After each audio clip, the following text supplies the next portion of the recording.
double header. Next stop is Hill Clinic.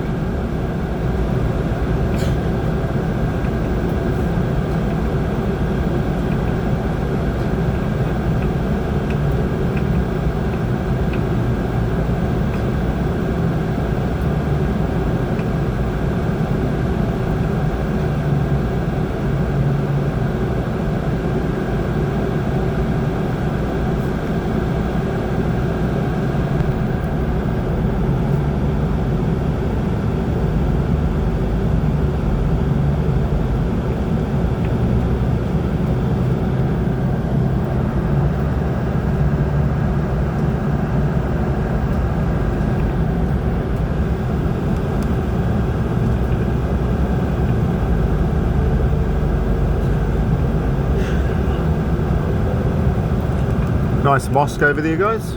You'll see some beautiful mosques here.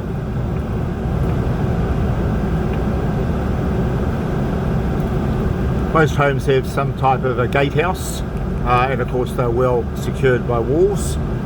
Not necessarily for security, I believe. It's probably more just as a boundary, because there won't be any issues of security. Okay, these places are safe as anything.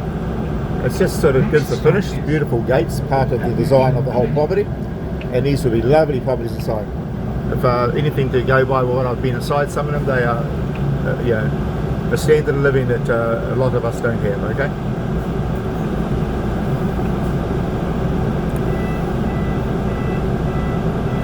Now when it comes to ownership of property, you need to be a Emirati national to buy property here in the United Arab Emirates. Although I have heard that there are some, I think, reclaimed land areas that are sold off, the property can be bought by an expat. I'm not sure about the detail of that, guys. It'll be expensive though. You typically would rent up here, okay?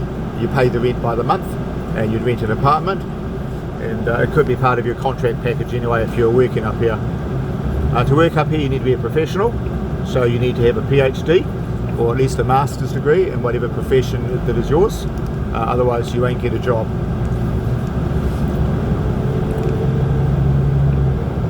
Oh, by the way, gas price in Cairo, I forgot to tell you, was for 1 litre, okay, no, sorry, for 4 litres, you buy 4 litres, and it was, I think less than $1 for 4 litres of petrol. So it's 1 gallon basically of gas for probably about 80 or 90 cents American. So gas is cheap in Cairo. The cheapest gas I've actually come across was when I was in Bahrain. That would have been probably half that price, more or less almost free. I used to fill up my tank with just the change I had in my little tray by my gear lever. You do not even think about the cost of gas. It's just one of those hassles that you run out, you got to get some more. Nice F-150 there, very nice. Raptor too, by the way. You won't see any Ford Rangers up here, guys. They go for the straight out American, the real trucks, none of these toys.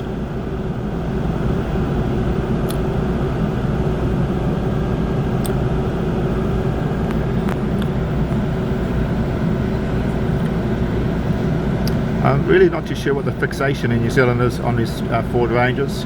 I'm a Ford guy, but I mean, come on guys, for the amount of money you're paying for, what, 60, 80 New Zealand, 60, 80k New Zealand, you know, come on, you got to be kidding me.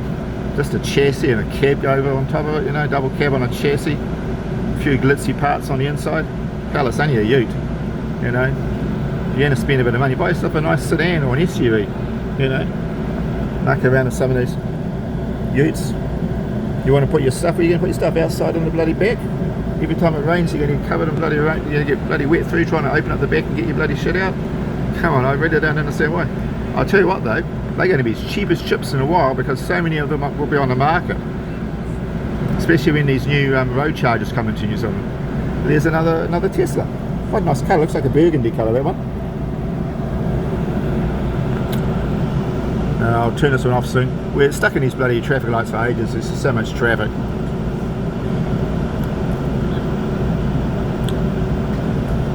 There we go. Nice Land Cruiser. Did I get that right? Yeah, it is a Land Cruiser, yeah.